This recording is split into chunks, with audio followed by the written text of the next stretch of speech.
इसी प्रकार से महाराज श्री के श्रीमुख से कथा प्रसंगों का निरंतर आनंद लेने के लिए पूज्य श्री के आधिकारिक YouTube चैनल को जरूर सब्सक्राइब करें और बेल आइकन को दबा दें।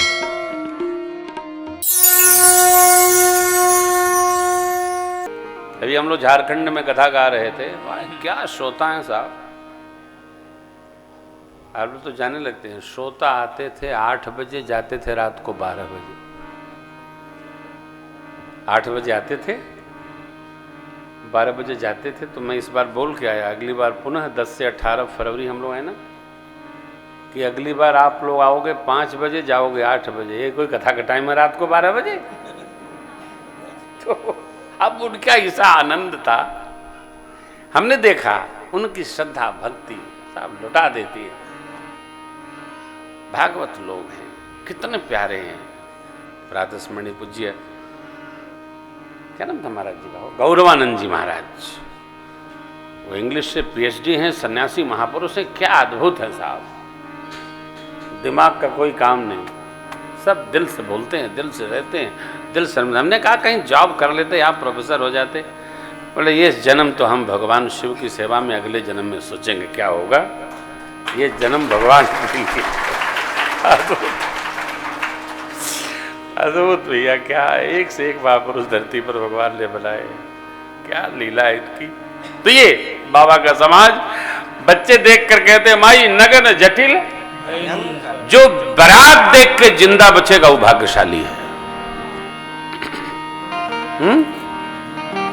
जो जियत रही बारात देख, जियत रही ही, ठीक करो इसको, बार बार गलती करते हैं। जो जियत रही ही माने बची ही, बच्चा ही गलत हो जाएगा। जो जियत रही ही बारात देखत, पुण्य बढ़ते ही कर सही, देख ही सो उमा विवाह घर घर बात यस, कोई अंतर नहीं। एक मेरी आपसे प्रार्थना है, माला, सम्मान, शाल, आदर, इससे बाहर निकलो। कम से कम भगत को इससे बाहर निकलना चाहिए। हम गए, किसी ने पूछा नहीं, कुर्सी उठाओ बैठ जाओ। कुर्सी नहीं महाराज, नीचे बैठ जाओ। अरे हम नीचे कैसे बैठे? नीचे नहीं बैठे तो ऊपर जाओ। कमाल है। आप इससे बाहर देखो, भगत होना तो इससे बाहर निकलो, अभिमान से बाहर निकलिए।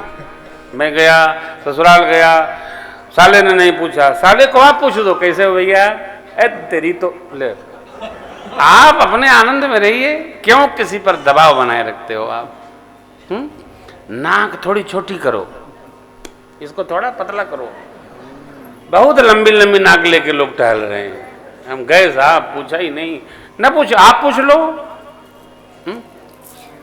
हमसे गीता भवन कथा गाते आने के लिए किसी ने मुझे से पूछा कि आपको गीता भवन के लोगों ने बुलाया?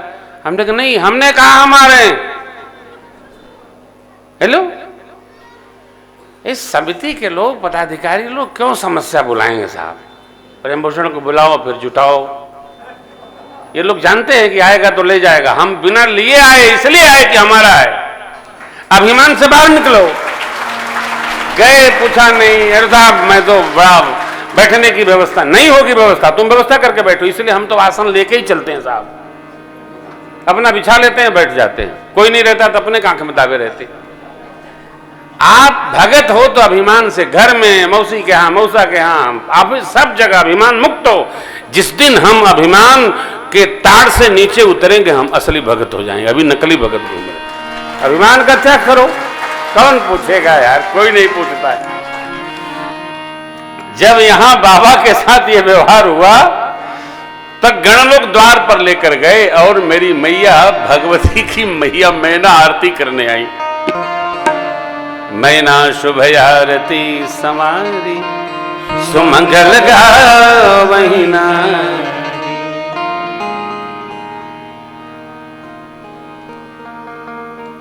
मैना मैया भोले बाबा को देखी तो थर थर कांपने लगी। काहे? अरे मेरी इतनी सुंदर लाडली बिटिया इस बाहुले के साथ रहेगी कैसे? अब देखो, समस्या मां भवानी का और परेशान हो गई मैना मैया। भवानी जी ने वर पाया है, शिव जी ही मिलेंगे पति रूप में। अब ये मैना मैया का जो कलेश है, कष्ट है, दुख है, अकारण है ना, क्या लेना देना? आप तो आनंद में रहो। नहीं, नाग देखी, ललाट पर चंद्र, मुंडमाल देखकर मैना जी घबरा गई। आरती दूसरे मैया को दे दी और निवास में जाकर मैया को गोद में लेकर बहुत भांति रोने लगी। ब्रह्मा जी को कोसने लगे, कसकीन बरुबौरा जे तो मैं ही सुंदरता जो फर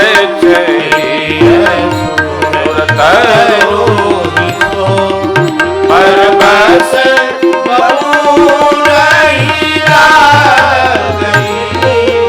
तुम सहित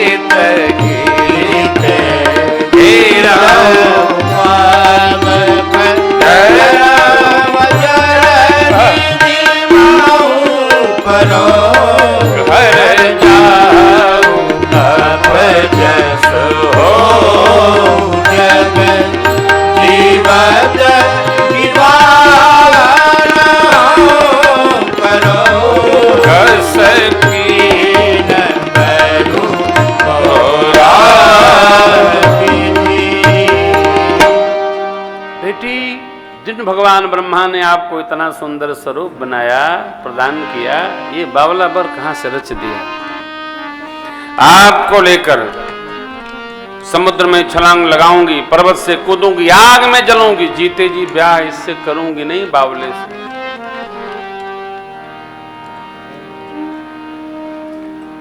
बहुत तरह की कथाएं हैं, बहुत तरह की कहानियां हैं।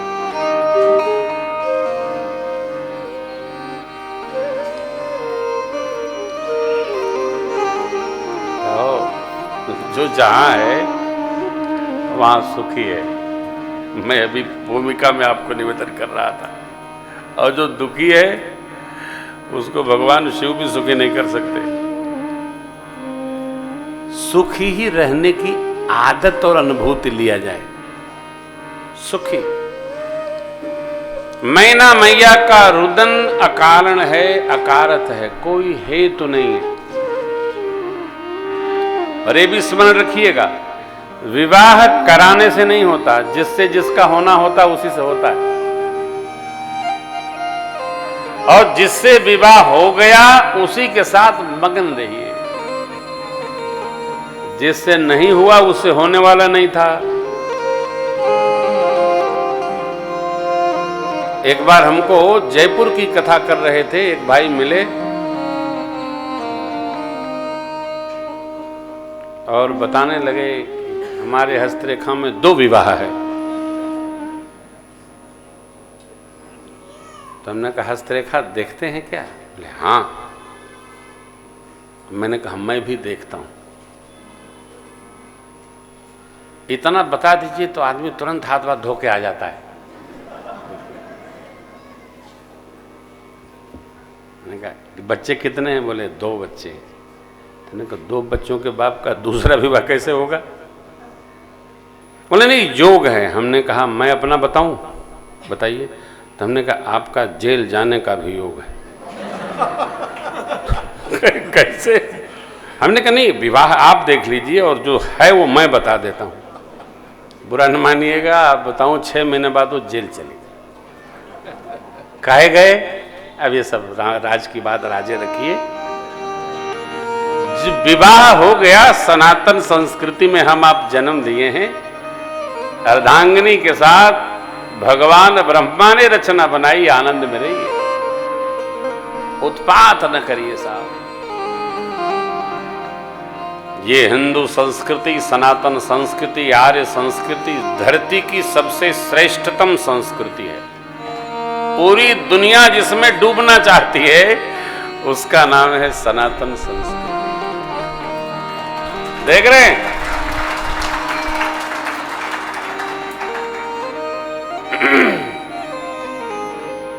यूक्रेन रसिया का पार्ट था, वो श्रीमान पुतिन महोदय जय जय सीताराम। लेकिन हमारा राजा टस से मस नहीं हुआ, जहां है वहीं खड़ा। दूसरा राजा होता तो थर थर कांपता, न जाने कहा होगा। लेकिन वो आदमी हिलते ही नहीं साहब, विचित्र, न जाने भगवान ने कैसा बना के भेजा है उसको, हिलता ही नहीं। वो जो सोच लेता वही करता है। ये क्या है, जब जो भगत होता है ना, वो बहुत उत्पाती नहीं होता है। इसलिए भगत को उत्पाती होना भी नहीं चाहिए, भगत को अवस्थिर और स्थिर बुद्धि होना चाहिए। स्थिर बुद्धि रहिए। अब देखिए भगवान शिव आरती नहीं भई, जनवास से पहुंचे। जो चाटुकार अगड़म बगड़म लोग थे, 2-4 जने पहुंचे, बाबा ये तो बड़ा निरादर हुआ। क्या हुआ? तो आरती नहीं हुई। बोले यही हिमाचल की परंपरा होगी। आरती दिखा दिया, काम समाप्त। मैंने कहा ना, नाक लंबी मत रखिए, इसको दबा के रखिए। क्षण क्षण पर लोग अपमानित महसूस करते हैं साहब, कुछ ही नहीं। यही नहीं, आप प्रसाद बांट रहे हैं, किसी को बाद में दे दिए, उनको उनसे पहले किसी को दे दिए। मैं तो लेता ही नहीं प्रसाद। काहे? पहले मुझे क्यों नहीं दे दिया? अरे यार, भगवान का प्रसाद है, जो दिखा उसको दे दिया, दोबारा तुम हाथ लगाओ, ले लो।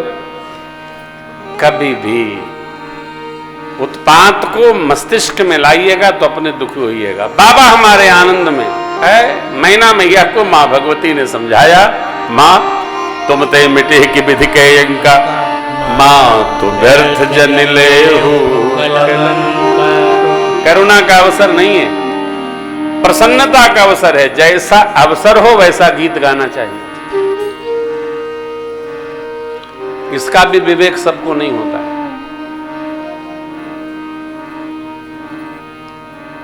एक स्थान पर विवाह का मंडप सजा था, वर कन्या बैठे थे, गाने वाले आए थे, तो वो निर्गुण गाने लगे।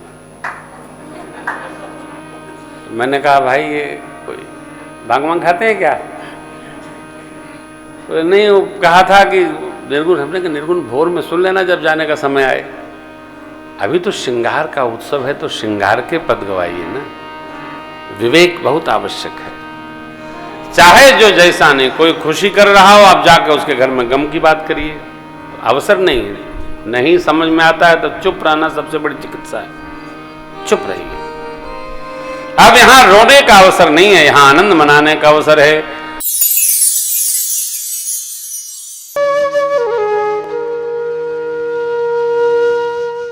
इसी तरह सुनते रहिए, चैनल को सब्सक्राइब करिए, बेल आइकन को दबा दीजिए और पुण्य अर्जन के लिए अपनों में शेयर करिए।